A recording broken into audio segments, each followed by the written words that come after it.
Hello and welcome to another Cats Whiskers TV podcast. Today is Wednesday the 22nd of October and my name is Jono Bullard. Show is in three parts this week after Panthers games against Dundee on Saturday, Hull on Sunday and the Tuesday night game against the Edinburgh Capitals. So on Saturday we were in the Bunkers Hill after the Dundee game. Paul, Aaron and myself were joined by Adam Reddish to chew the fat over the game. On Sunday night we were in Hull. Adam joined myself and Paul once again, and we also managed to get post-game interviews with Nathan Robinson and Jonathan Boxill, which are well worth a listen, especially the interview with Nathan Robinson for his complete honesty to the questions that I posed to him. And finally, Aaron and myself were in the Bunkers Hill after Tuesday night's game against the Edinburgh Capitals, another victory for the Panthers, this time 5-2. We discussed the game, we also answered some of your SCTV TV questions, and then looked ahead to Panthers' weekend games coming up against the Belfast Giants at home on Saturday, and also away to the Dundee Stars coming up next Sunday. So first, it's back to Saturday night and the Bunkers Hill, and here we all are after the Dundee game. We're in the Bunkers Hill Inn after a Panthers victory 5-1 against the Dundee Stars. But first, Paul Balm, Aaron Lord and special guest Adam Reddish join us to talk about Wednesday's game first. A 4-3 defeat in overtime to the Braehead clan. And when we talked on last week's podcast about this game, we thought we may not get anything from it. So to get a point was surely quite a decent result. I think so, yeah. I mean, looking at the way Braehead are playing at the moment, they've got a lot of momentum, so to go there, they didn't have Frank, who's a big player for them, but we're missing plenty of players as well, so to go there and get a point I think is a decent result. 2 would have been better, but hey, 1 will do me. Aaron? Yeah, I have to agree with Paul there. I think I said on obviously the podcast last week, I thought we'd get a point, and we did. When it goes to OT, penalty shots, it's anybody's game really. It's one opportunity that's either taken or not can mean you get the extra point, but I think we battled. I think if our discipline was a little bit better, then maybe we would have got the 2 points. I think the fact when you're facing so many 5-on-3s, 5-on-4s, you've got to expect that that's going to take a toll on the old scoreboard, which it did for me. But I think when you look at that weekend as it was, 4 points from a possible 6 with 2 away games in there, it's not as bad as we first thought it could possibly be when we lost the 5 on the Saturday. So all in all, I was quite pleased that we managed to get 3 points from a possible 4 on the road. So I think it, like I tweeted after the game, I think that could end up to be a very crucial point for us. Adam, point 1 or point dropped? I think it's definitely a point 1, to be honest. I had very low expectations of getting anything from Braehead. Obviously, like Paul said, Braehead are on a bit of a roll at the moment. They've got a lot of momentum. They're putting a lot of W's together. So to go up there to get a point from that game, I thought was a bonus. I think we're still quite scratchy. A lot of players aren't available. The lines are still kind of finding their feet, and I don't think Nielsen knows the best lines yet.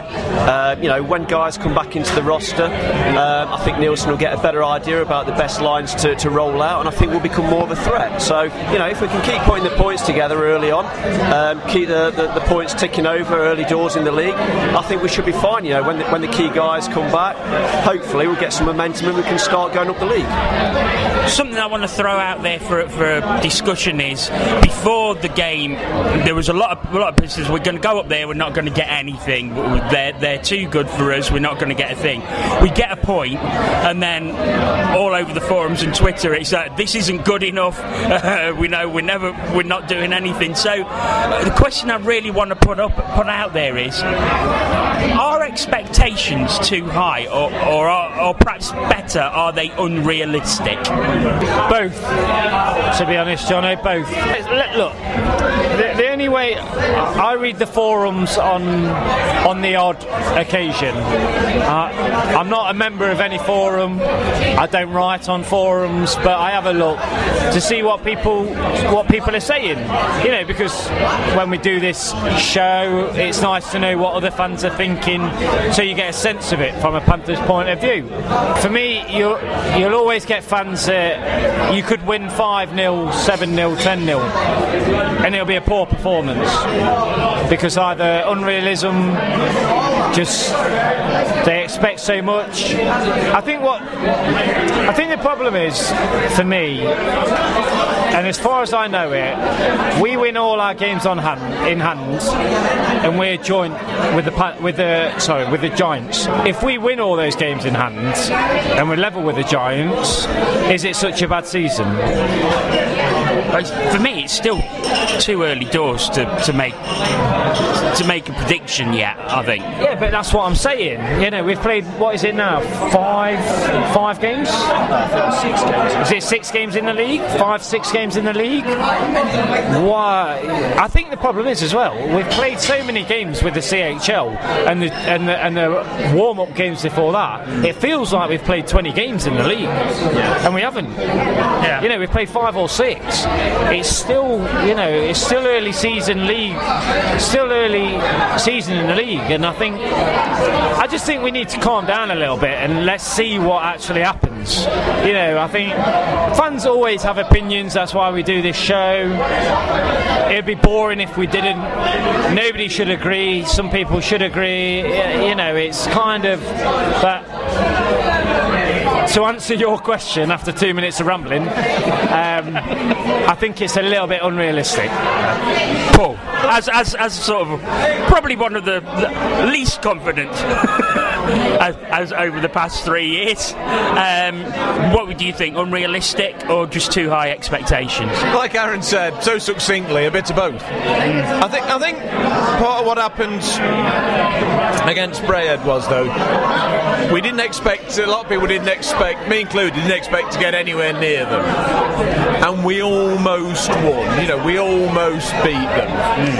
So being so close, it feels like it's snatched away from you. Yeah. So you know, you get to a draw, you get to overtime, anything can happen, especially with Rab Cowan in charge. Not that I'm blaming the referee, but it was his fault. But you know, you get anything can happen. So to lose a game that way that you didn't expect to win can still be gutted. Yeah. Adam. Like Aaron and Paul have said, I think it's a bit of both, really. I think we're in a really strange situation because obviously going into the CHL campaign, nobody really gave us a prayer of competing against those bigger, better budget teams, and there needs to be a bit of a mentality shift, really, because we went into those games just basically saying, well, if we get anything, it's a bonus, and I think it's been a bit difficult to try and get the mindset right again going into the league season. The players who are coming up against, without wanting to be too disrespectful to the other teams in the Elite League, inferior competition, we need to, and the fans need to actually realise that as well as the players, and we need to have a bit of a reality shift. And I think that we did well to get a point from Braehead, as I said earlier. They're a good team, they're on a roll at the moment, so to get a point from them, I think was a real positive. And in terms of expectations, well, if we keep picking these points up, at places where we don't expect on paper to get points from, before long, we'll be being talked about as a challenge. We might creep quietly up the table, but hopefully expectations might be a bit more positive in a few more weeks, when we've got more points on the board. Okay, so going to move on to tonight's game. So a very comfortable 5-1 victory against the Dundee Stars. Stars only arriving here with 13 skaters, and Panthers, I felt, outworked them for the entire 60 minutes. After 2 periods, 4-0 up, 30-9 up in shots. it was quite an easy night at the office, I would say. Agree? Yeah, I'd agree with that, Jono. I think that, you can only really play against the opposition that comes out against you on any given night. I think Dundee kind of came down here to play a bit of a containment game and keep the score tight and see what they could do on the break. So really, I think that the 2 points tonight were quite regulation. We did everything we needed to do. I don't think we expended a great deal of energy tonight.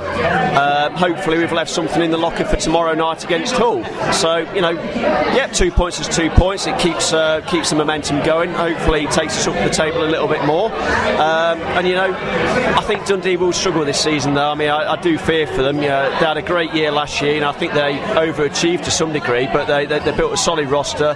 They had a cracking netminder. They had Rory Rawlick, who was probably one of the league's best D-men, and they're struggling to cope without those two, and I think tonight it showed. So, I know they're a bit short in terms of the roster numbers at the moment, and when they get bodies back, they'll probably be a bit more competitive, especially in their own conference. But we beat what was in front of us tonight. So 2 points, and we move on to the next game. So quite happy with that. Yeah, I think it was a fairly easy win in the end, but two absolutely cracking finishes from David Clarke that first period, absolutely. But I think one of the things that really did for Dundee tonight was the number of turnovers they were giving up on the blue line.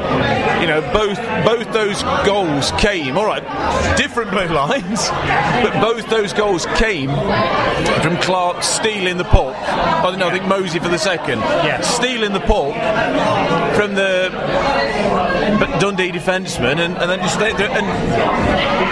but the two of the sort of finishes that you employ David Clarke for, absolutely no chance on either the keeper didn't have. Harry, job done for me. It wasn't amazing, wasn't spectacular. I agree with Adam. I do fear for Dundee in that sense that they need a win. They need you look at players like Chris Blight, who was obviously with the Steelers last year, and there was times today that he just looked as if the world was on his shoulders. And it's a shame to see, in the sense of they had such a good season last season. Like Adam says, maybe they did overachieve. I think also, I don't think you can kind of underestimate the fact that they went for Jade Galbraith and they didn't get him. Well, I don't think it was the fact they didn't get him, it was more that he couldn't get the visa to come over. Yeah, but they didn't get him. Okay, yeah. He didn't end up playing for, so they didn't get him. For whatever reason, they didn't get him. Yeah. Jade is a player, especially for Dundee, that could change a game. Yeah. And they just looked as a side that didn't really have that player on the roster that could go, do you know what? Let's either grab this game by the scruff of the neck, get us back into it, or even just produce that one bit of magic to give themselves a lift. Yeah, I mean, we were talking last week about our lack of imagination, and that was one of the things they were missing tonight. They'd not got somebody like Galbraith to go and take a game by the scruff of the neck, do things that you're not expecting. But I mean, I think if they keep playing like that, I think by the end of this season, their netminder is going to stink a rubber. I mean, from a Panthers point of view, like Paul said, 2 quality goals from Clarkey. Exactly what we missed at the start of the season when Clarkey wasn't here. I'm very pleased that Berube's got a goal. It's a good goal as well. Really took that the second shot on the backhand really well. Exactly, and I think he's been getting a lot of stick, which a few players in the Panthers roster have got.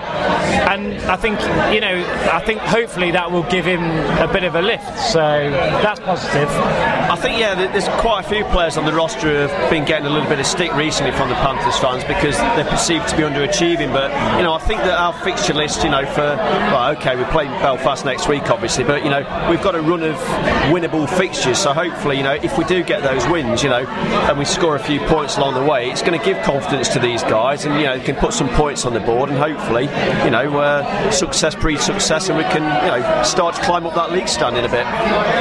Yeah, and I kind of agree with Adam there. For me, again, it's a confidence boost for these players that might have been downbeat or whatever through either the CHL losses or look, I don't think players are oblivious to what fans are saying. I think players are fully aware that fans might be calling for their head, calling to be cut, etc. And I was also very pleased to see, I thought today Robinson had probably one of his best games that he's had in a Panthers jersey. Beautiful goal. Yeah. That is what I thought Robinson would bring to the table. For me, he was far more direct than he's ever been in any game that he's played. He looked to score a goal tonight. He didn't look to just do a fancy flick, be good on the puck, use his speed. He actually looked to go and test the netminder out. And he could have scored more than one goal tonight. And let's be honest, I thought their netminder made some good saves as well. Some very good saves. It could have been a lot more, but I was very pleased that Robinson got his goal. And again, I hope that gives him the belief that for however long he's here for, whether it is just the 2 weeks that we know or if it's longer, to actually go and be a big impact player for us in the future. Another incident that I do want to bring up from tonight's game in the third period is John Mitchell of the Stars. Seemed to me, I thought he left his feet and checked Jonathan Boxill. Jonathan Boxill, to his credit, then gets up, drops the gloves with a player much bigger than him in Mitchell, and makes a really good account of himself in the fight. Gets a 2+10 instigation, which I thought was ridiculous, because the instigation for me came from the check on him.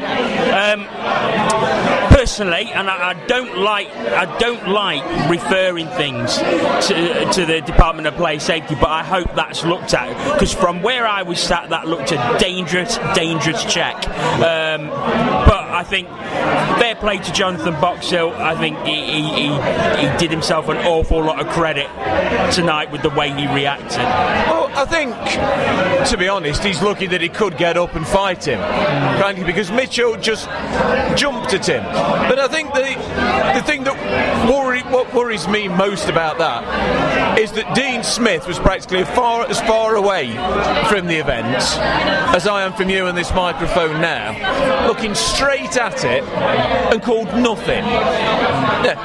And I'm sorry, but I know you just alluded to it, but that for me is the instigation, not the fact that Boxill reacts to having somebody jump at him. The fact that the person jumps in the first place, that's what caused the fight, not because Boxill took exception to it. If Smith had done what he should have done and called a penalty on that, or if Mitchell hadn't done it in the first place, that instigation penalty would not have been called. Yeah, well, I can only agree with what Paul was saying there, to be honest. I think it was a bit of a mystifying non-call by Dean Smith. I think most of the people in the arena could see that Mitchell left his feet quite clearly to dive into Boxill, and Boxill was lucky that he could actually get off the ice and actually defend himself by throwing some punches and getting involved in a bit of a fight with Mitchell. And to be honest, he didn't disgrace himself. I thought he got a few good shots away, and it was encouraging as well to see Farmer, after the event, skate across and have a word with Mitchell to actually say, if you come back out again, mate, I will have you centre ice. So fair play to Farmer. That's what we've missed on the roster. I think we've missed a little bit of team toughness. So whatever you think of Farmer as a fighter, and I know he's probably lost more fights than he's won, but he's always game for a fight, and team toughness, that's what you want, and that's what we missed. And hopefully, if other players get involved in incidents like that this season, people like Farmer can stand up to the plate and can look after their teammates. Aaron, I think you're looking forward to this. I am looking forward to this, to be honest, because I will say this right now, and I could be completely mistaken, and I hold my hands up if I am. But there is one reason why Mitchell skated off that ice, and it wasn't because his head was hurting or anything. It was because he was afraid of the Farminator. The Farminator. The Farminator. And I'll tell you why. Exactly what Adam said. Farmer was after him. And I tell you, he knew that was a bad check. That was an awful check in my eyes. And I fully agree with Paul. The reason that Boxill got a 10+2 instigator is through the lack of refereeing by Dean Smith. That's awful in my eyes. It's an awful piece of refereeing, and I fully hope the Panthers refer that. Because I think, you know, whether you support the Panthers or whether you don't, the Panthers don't really refer stuff. They leave it to the ref on the night, and, you know, if the ref misses it or whatever, then fair enough, unless it's a bad call. That is a bad call in my eyes, and I fully respect Boxill for what he did, and I could not be more proud of that man for what he did. That bloke was probably 2 foot taller than Boxill and should have really battered him, but he didn't. Boxill gave him a bloody good fight, and I'm so proud that he did that, because that is not acceptable. You talk about these calls that you see with a DOP every week. That could have been far more dangerous. Look, Boxill's been on, you know, on Cat's Whiskers a couple of times. For me, friend of the show, as Paul says, I don't think Boxy would drop the gloves unless he knew it was absolutely necessary, and he dropped the gloves with you know, vigour. But I'm again with you in the sense of why does he get the call that he got? Why does he get the instigator call? And this is where I think we need to learn not learn, but really work out the instigator call, and actually, is it needed? Because let's be honest, one of their players got the instigator call, you know, against Smith. Now, I'll admit, I didn't see that. I didn't see what started that fight. So I don't know whether that he deserved it or not, but I'm not a massive fan of the instigator call. I agree with you and Paul in the sense of it was the first initial hit that's the instigate, because then that makes the other person react. What's Boxill meant to do? Go, well, you've not called it, ref, so I'm not going to do anything because I'm going to get an instigator call. Hang on a minute, he stood up for himself. You know, it shouldn't be up to the player in that kind of situation to make the call. Dean Smith didn't make the call, and let's be honest, he was stood a yard or 2 yards away from it, and he just stood there with his hands on his hips. That's not acceptable in my eyes, because I've seen those types of, you know, hits like that in the NHL, and they get serious bans for stuff like that. I'm not saying it's the worst ever hit in the world, but that shouldn't be acceptable in our league or in any league. And the one thing that I found disappointing about the whole thing is that Boxy did not get his chance to skate out of the box during the game and get the reception that I hope he would have got, because he deserved a full round of applause from everybody in that arena. And I'll end there.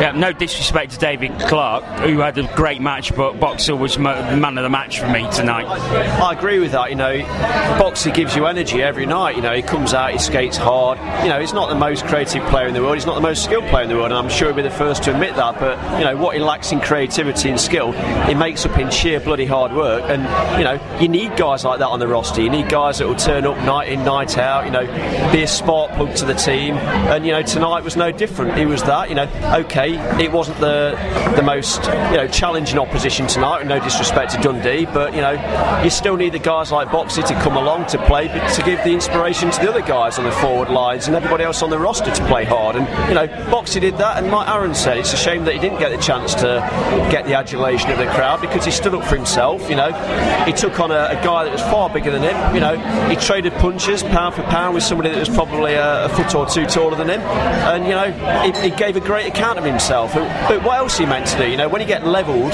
with a hit like that and the referee calls nothing, you've got to take matters into your own hands. You've got to actually you've got to show people that you're not a light touch out there on the ice, that you're not going to be bullied about. And to be fair to Boxy, you know, he stood up and he was quite manful about it, and he gave as good as he's got. So, you know, fair play to Jonathan Boxill. I love Boxy, you know, he's a great player. I'd rather have him on my roster than anybody else's roster in the Elite League, and long may he stay with us because he's a top Brit, and he's going to get better and better if he stays with us. Okay, right, thanks for the moment, guys, and we'll leave it there. We're in the most versatile venue after a 3-2 overtime victory for the Nottingham Panthers against the Hull Stingrays. Paul Balm joins me once again. Hello. And Adam Reddish is with us once again. Hello. So, guys, quite a scrappy game.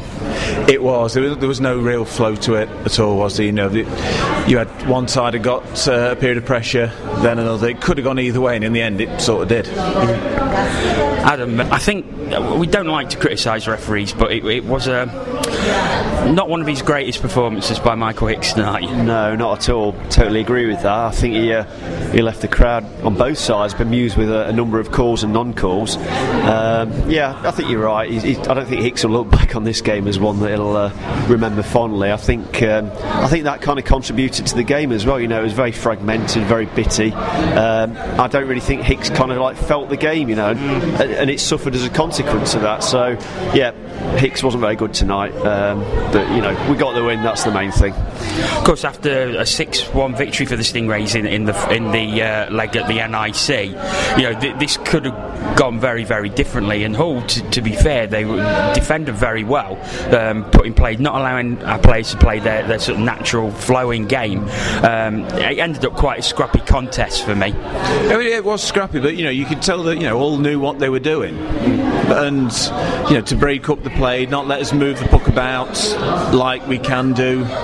And I mean, the first goal, Lawrence's first goal, and the winner were both fairly scrappy affairs. But what a strike from Oakford! You know, his first goal for the club. You know, but you know, it's, you know, obviously as the club like to say, we must have had unfinished business tonight. Because the winning goal, which came from Nathan Robinson after a very, very dubious high sticking call called in overtime, sort of poetic justice that it was him to come out of the box and score the overtime winner. Absolutely, Jono, absolutely. Yeah, I mean, he himself looked absolutely thrilled about the winning goal, and I don't blame him, to be honest, because I think the call from Hicks on him in overtime was an absolute travesty.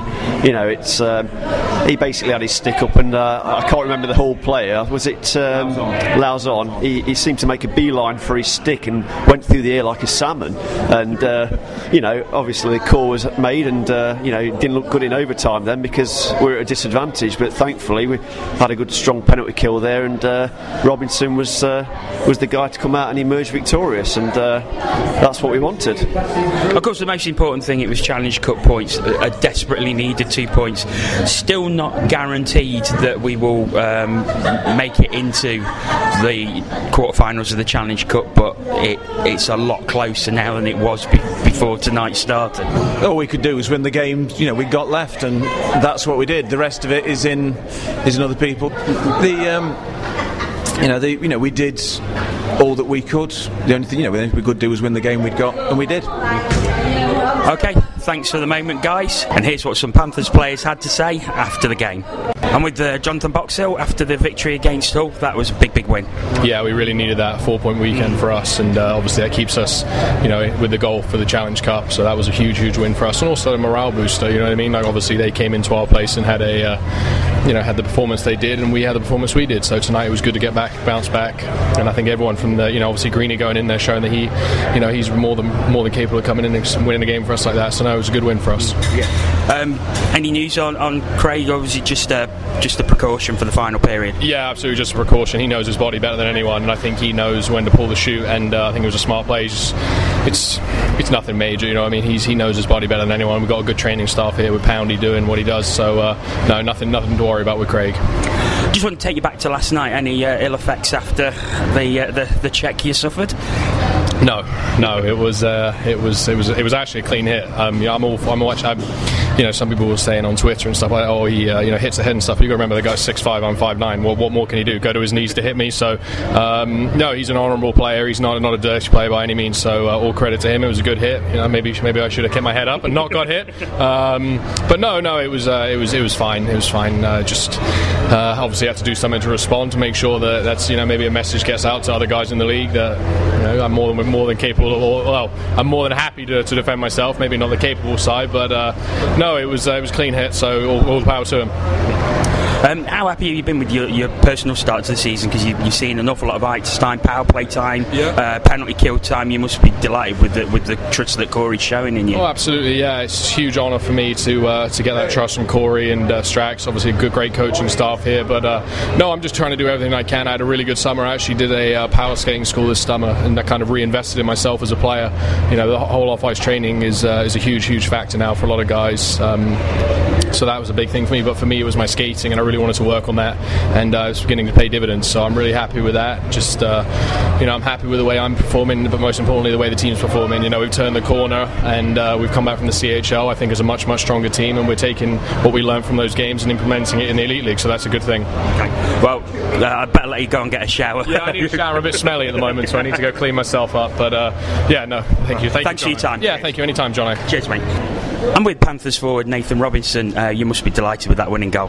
Yeah, of course. It's always good to win, and obviously I think we came off a win last night, and this team is good in this Barring apparently, so we had to be ready, and they played us good, but we came up with a bounce, and we registered to win, so it's good. How are you finding it in the Elite League so far? Because obviously, with no disrespect to the Elite League, you're used to a far higher quality of hockey in the DEL.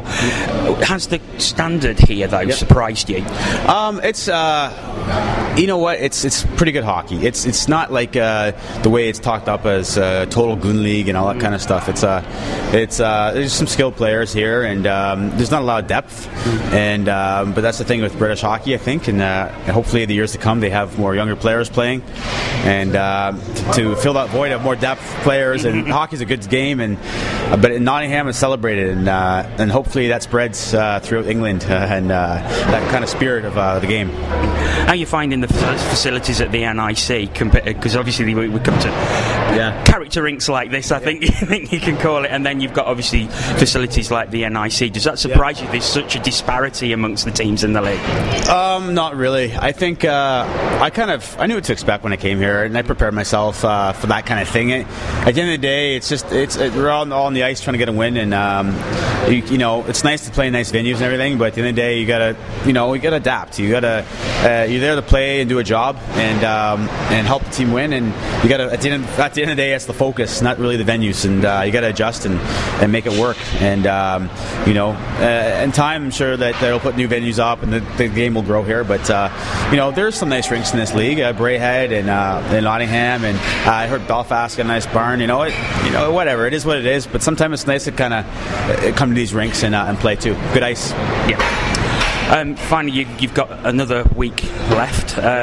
So what's the plan after that? Will you be hanging around, or are your passages new? Well, for now I'm here, and of course I'm going to ask those questions because the situation is the situation, and I was brought here to play Champions League and a couple other players too, and play a little bit of domestic games, and basically it's a great place to play. Obviously, I always want to play at the top level as much as possible, and I'm really competitive that way, and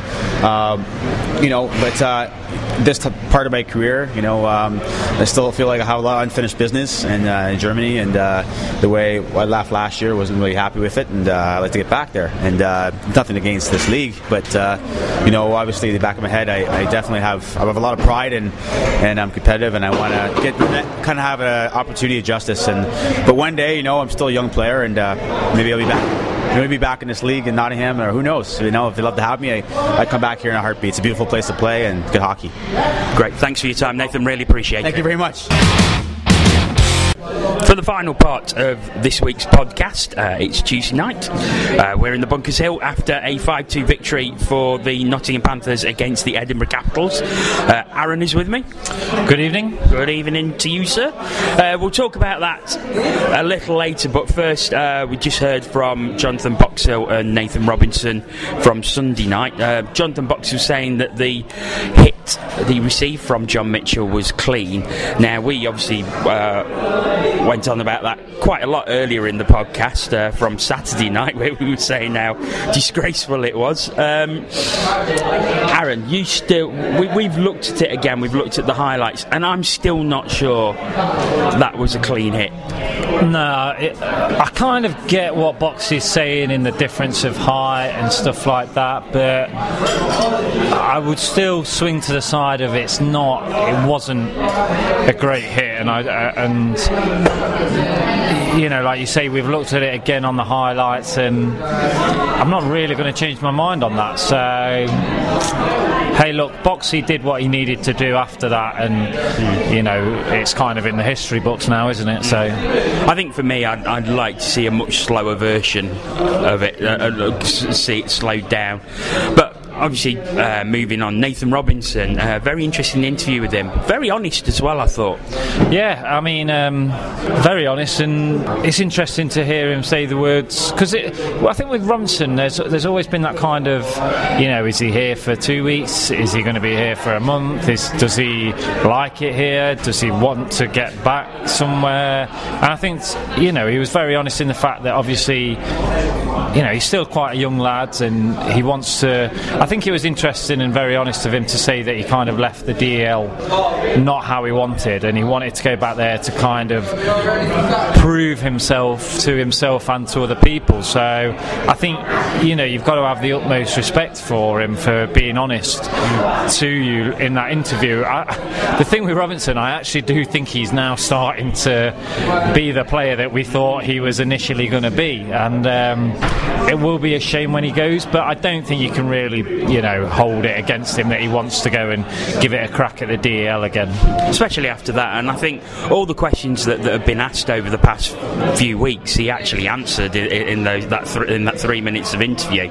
So I think no one should be in any doubt what he wants to do. But it's like you said, he may come back one day. He's enjoyed it, and we've obviously left a decent impression on him. Well, yeah, exactly. And I think I've always said that from the start. I felt that he got Nottingham, he enjoyed it here. I mean, look, there's wanting to go back to the DEL, and then there's somebody actually offering you a contract, so somebody has to do that first of all, unless he wants to just go and train with somebody, etc. So, hey, I wouldn't be totally surprised if there was another 2-week extension or something on his contract, but I think obviously longer term he's going to be going back to Germany, and I think we have to wish him all the best in his move. And like you say, he's not closed any doors. I'm pretty sure the Panthers won't close any doors as well, so you might see Robinson in another Panthers jersey in a few years' time, maybe.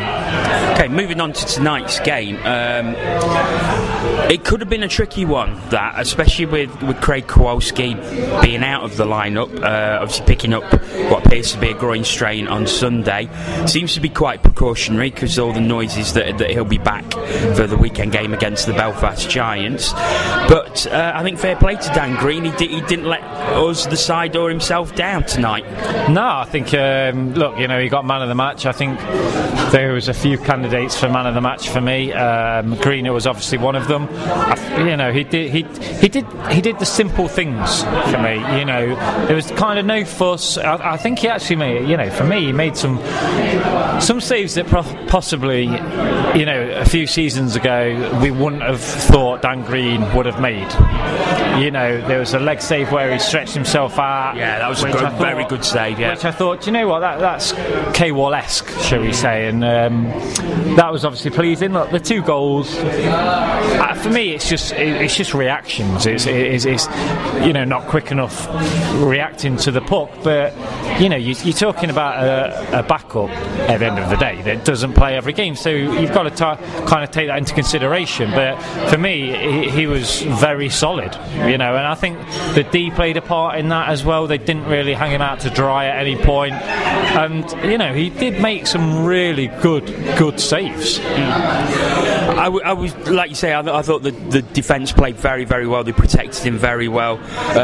In the forward lines as well, I thought Evan Mosey had a great game tonight. He played very well, scored 2 goals, both taken very well. David Clark once again on the score sheet, and of course young Jordan Cowney, one of our two-way players, getting a very good tip in front from a Mike Berube shot to score his first goal. And I think he's, of the youngsters we've got, I think he's certainly one to keep an eye on. Yeah, I think all 3 of them, when the games that they've played in so far, they've shone. They've kind of made you sit back and go, do you know what, these are talents. Obviously we've known about Bettridge for a few seasons now because he's been in and around the fold. And look, to score your goal, is, I imagine he's in cloud 9, to be honest. And like you say, it was a well taken goal. Mosey, for me, he's a diamond. I honestly do think we've found somebody there that we really unearthed the rough diamond there. I agree with you totally, because a lot of people who did their usual look at the stats, look at where he's come from. Oh, he's going to be the first one cut. Not a chance. They didn't even give him a chance, and now look at him. Probably the best player on the roster for me. I fully agree. Looking at the forums and everything, it's people are very quick to judge these players before they've even set on the ice, and he's got so much speed across the ice that he can get into these positions. And look, he came to us as a D-man, don't forget. And he's pretty much played forward most of the season, I would say, really, due to injuries. Yeah, I think certainly the regular season. Yeah. I think he's been playing as a forward. So we have to kind of take that into consideration as well. And it'll be interesting to see when he does actually move back onto the D, which fingers crossed will be soon, because that means that we'll have all our imports back. But yeah, like I say, I think we've really found a diamond there, and I hope to see him in a Panthers jersey for many seasons. Overall then, assessment of the game, 5-2, well outshot Edinburgh 52 to 18. It was a comfortable night at the office at the end of the day. Yeah, I think comfortable is the right word there. I quite enjoyed it, actually. I much prefer that type of game than a 10-0, it's over by the first period kind of game, because it's just, look, Edinburgh, they put up a fight for me for 2 periods, and then in the third you could see that they were tiring, they were losing their heads a little bit, and this is a very different Cap side that we're seeing, that they've sort of seemed to have moved away from the more European style that they've had in the past few seasons and gone for a very sort of brash North American style, very roughhouse with players like Riley Emerson, who they brought in, who had a bit of a ding dong with Mr. Bruiser Boxill this evening. But I much prefer to see this sort of Capitals, because they put up a fight and we see a far more entertaining game. Exactly, I fully agree. It's just a shame they're a little bit short benched, aren't they, really? So, like I say, they're kind of tired in the third period, but I would say, look, like you said, it's comfortable, but I thought we actually did some nice plays. Our penalty kill was just superb, really. It's very good tonight, yeah. And it has been most of the season, let's not forget that. So that's pleasing, and I just thought we did some nice plays. We did enough, and it's positive going into Saturday's game against Belfast. Okay, before we look ahead to that, we'll do some SCTV TV questions that have been sent in. So first one from Rubber Puck, who says, do we sign a scorer like a Beauregard replacement or a Ling who can feed Graham, who's not had that this year? I still think it's too early to be looking for replacements, and to be honest, remember last week's podcast where we were sort of saying things need to pick up. We've got 7 points out of the last 8 since last week's podcast, so things are getting better. The consistency's coming back. We're picking up the points. I don't think changes are needed at this very moment, personally. No, I mean, I would say that's quite a good question, the way he's phrased that question, in the sense of, do we go and get an out-and-out goal scorer, or do we get somebody that can feed Graham, which makes Graham the out-and-out goal scorer that he obviously was a couple of seasons ago. Yeah, I'm kind of with you. I think it is too early to make changes. I think, again, we've probably said it a few times, I think the fact that we've played in the CHL and stuff is clouding people's judgment a little bit, possibly. Obviously we've lost those games, but when you look at our actually Elite League form, it's not too distant from the rest of them. When nobody's you can say Braehead are top, and that's Braehead, Ken, DJ Ken. Belfast on top. Just to let you know that, Ken. Look, I think it's still early on in the Elite League. Like you say, we've picked up 7 out of the last 8. Let's see how, we've not really played the Belfasts, we've not played Sheffield in the league, etc. We're yet to test ourselves against the people that we would possibly say we will be competing with at the end of the season. I think there's positive signs. Look, Higgins has hardly iced 60 minutes for us, and he's obviously going to be a big playmaker for us. I think we've got to give it a little bit of time. We've got to get people back into the roster. We've got to get some lines that we thought we'd see at the start of the season, and if come early December it's not clicking, then maybe we need to change it up, but it's still late October. There's still a lot of hockey to play. Okay, next one from Panthers Banter. He says, is there another player in the league like the #the real British Bulldog, Jonathan Boxill? Or is he one of a kind? He does a very unique but effective job. And I think that's a cracking question, because we wax lyrical about Jonathan Boxill last season and this. He's a very much a player we enjoy watching on this show. A friend of the show, of course.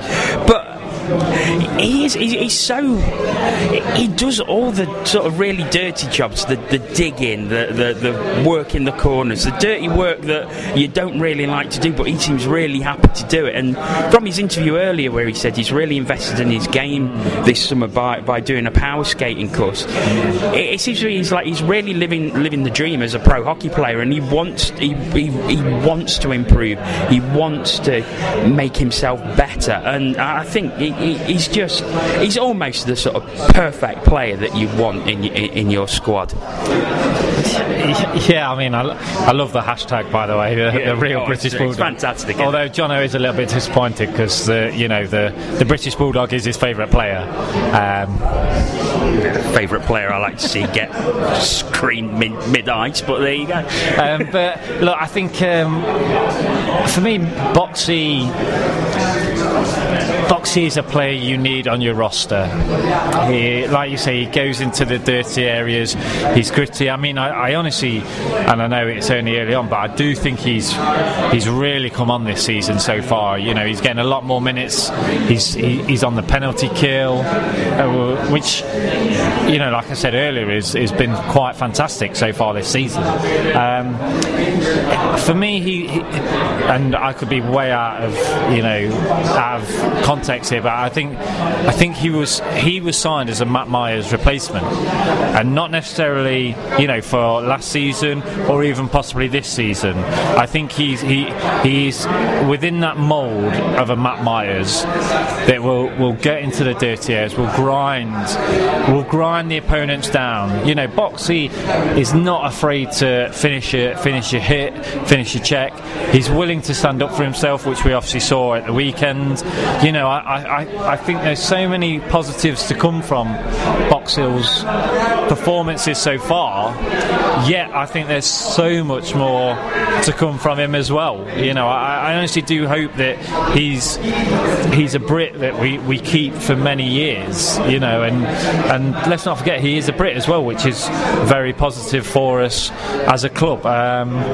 You know, I just think like I said, he's somebody that I would rather on our roster than on somebody else's. And I think, like you say, I think he kind of appreciates it. You know, he's playing for the Panthers. You know, we know Boxy. You know, we've had him on the show a couple of times. We speak to him. You know, he's not a big-headed, arrogant ice hockey player that thinks, far from it. Exactly, and I think that plays a lot of it as well. You know, he's very proud to wear the Panthers jersey. He'll do his utmost every time he's on there. You know, it really is a player that, you know, we need if we're going to progress. Of course, another thing, just mentioning about British players there, which will come on to our next question in a way. Of course, tonight 9 imports for the Panthers, but 10 British players on the bench, and okay, that includes Sam Gospel, who was the backup, but it's very rare you see more British players than imports on the bench. So it shows the amount of depth that can be available to teams. Available to teams if they're willing to develop those players and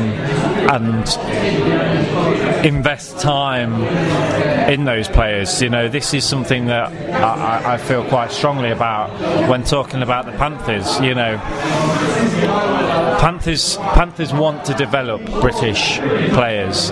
They always have for many years, and it seems that they'll always, you know, that's in the future as well. And we reap the benefits of that. You know, we've reaped the benefits, you know, of the Lacos. You know, you've seen the 3 young lads, you know, that we've seen so far this season. You talk about Gospel, you know, Boxill. You know, we're not afraid to chuck British players in at the deep end, some people would say, you know, and I have so much respect for the Panthers for doing that, because you could say on times that might affect a result, but the longer term vision is obviously that these are going to become important players for the Panthers in the years to come. So we are going to reap the benefits of it, and I think, you know, other teams in the Elite League are a little bit behind in that aspect, and, you know, I'm not afraid to say that Sheffield are one of them. You know, please somebody tell me what they're going to do when Phillips, you know, Hewitt, Hill, you know, another favourite player of yours, Saric, when these players go, who they don't have anybody coming through the ranks. So the fact that the Panthers seem to have this British development within their system can only be positive for us.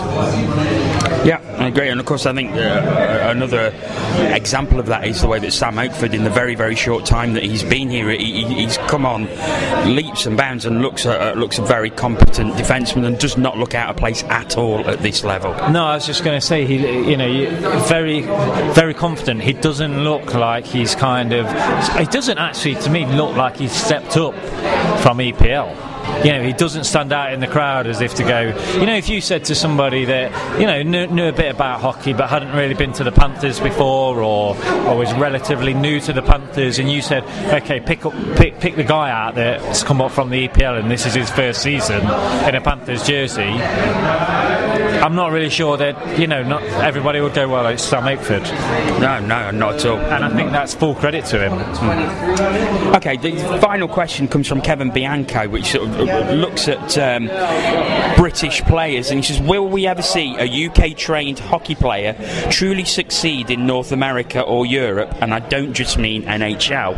Now for me, we've had players who've gone and dabbled abroad, and of course had Ben O'Connor as the quite high profile one who's just come back to Sheffield short term. Will probably be going back to Kazakhstan or somewhere else in Europe, or possibly even North America. However, he's the exception rather than the rule. We had Davy Phillips go over playing the AHL a few seasons ago. Robert Farmer, as we know, went over for a very short time before coming back. Robert Dale with the season in Sweden before coming back.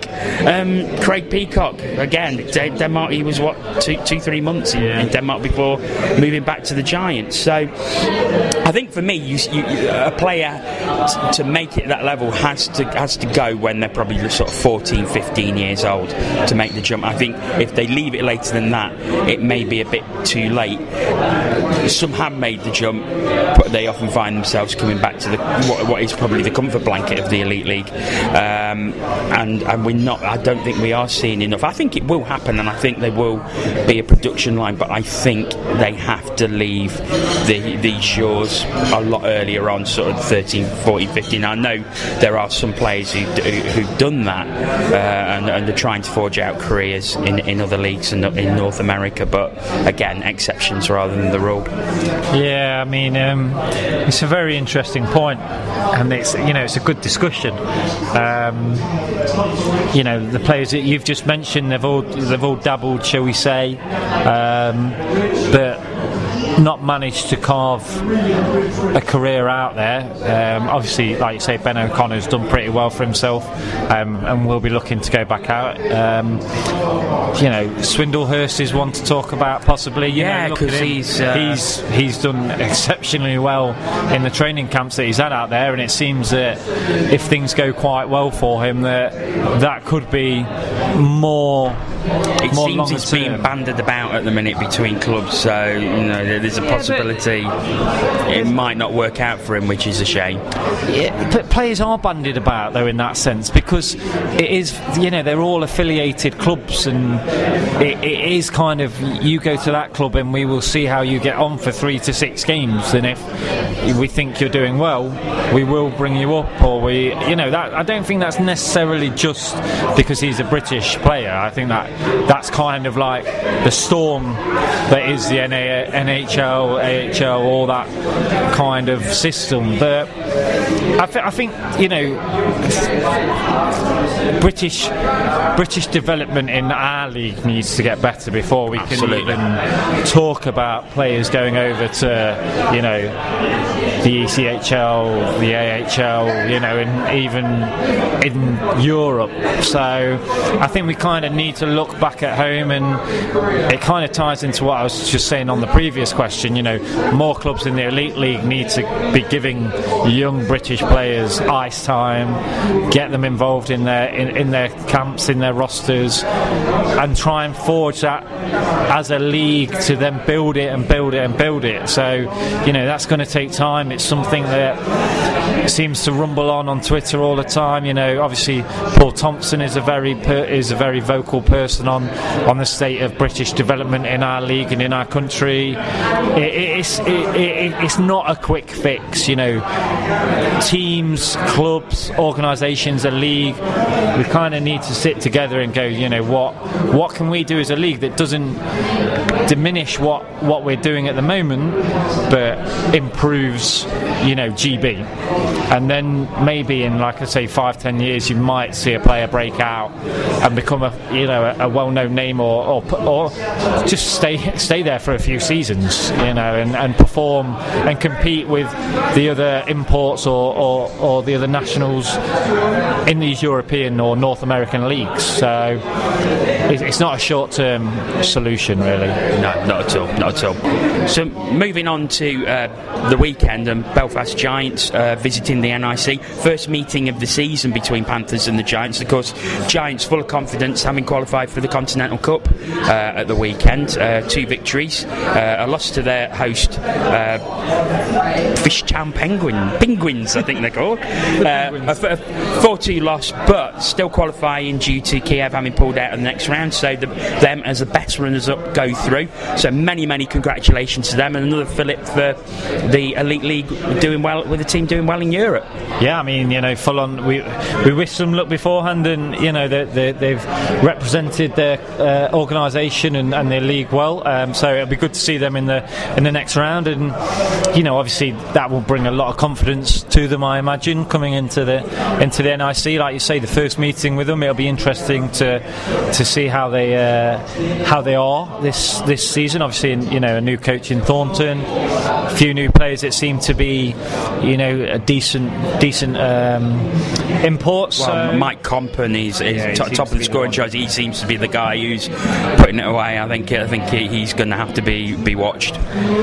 Yeah, I mean, the thing for me, I'm interested to see how Keith is in this building, because a couple of seasons ago he came in early doors and kind of just ran the show and said, "This is not your arena, this is my arena. I'm going to totally own your team." And after that, we obviously made a few changes, and I'm interested to see, because you know what you are going to get with Belfast. You're going to get passion, you're going to get intensity, you're going to get 60 minutes of hard work, grafting, and I think that is possibly something that we won't have had this season. I don't think we've really had a team that's grafted us for 60 minutes, and no other team has somebody like Adam Keith, who on a third line is going to come and hit you into the boards, and that physicality I'm interested to see how we will deal with. Again, it'll be interesting to see how we fare up on the skillful side of it. Hopefully we should have a few players back. K-Wall. I mean, that was the thing I was going to say. We've got 9 imports fit tonight. I think we need as close as damn it to 12 imports on Saturday. We need, with no disrespect to Dan Green, we need Kowalski. We need a fit Kowalski in net on Saturday night.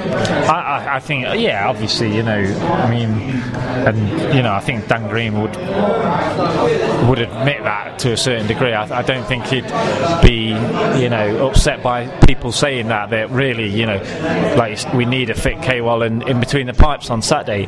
For me, I would love to see Benny and Higgins back.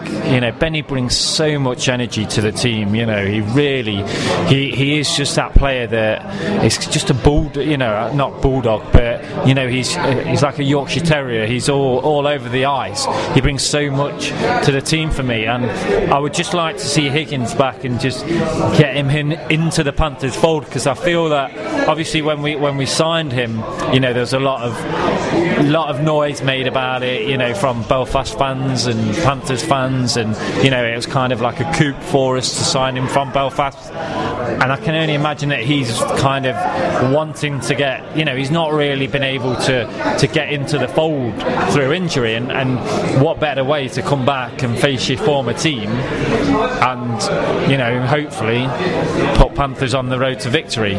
So I would love to see them back.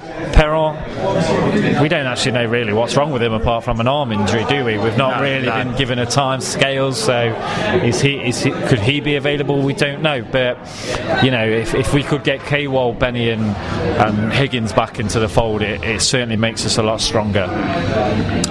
Sunday night, the long road trip to Dundee. Now, of course, we faced Dundee on Saturday night with a 5-1 victory. Obviously, depends. I suppose a lot depends on how hard we worked on Saturday night, which I expect to be very, very hard. I'd like to think we can go up there and win that. Dundee have been not great this season, and their poor form we saw on Saturday night, they didn't look that good. I'd like to think we can go up there and get the 2 points. Yeah, I mean, like you say, I think a lot of it will depend on the Saturday to a certain degree. There's a big difference between playing 60 minutes of hard hockey, winning, and 60 minutes of playing hard hockey and losing, and that can, obviously we'll be a little bit tired. You've got a bus journey up. If we could get a result on the Saturday, I think that might give us an extra 10 to 15%, energy, adrenaline on the Sunday. But you would like to think at the moment, with the way that Dundee are playing and the confidence that they are obviously lacking, and I think you could see that when we played them the other week. Saturday, yeah. It's a week ago, well, near enough.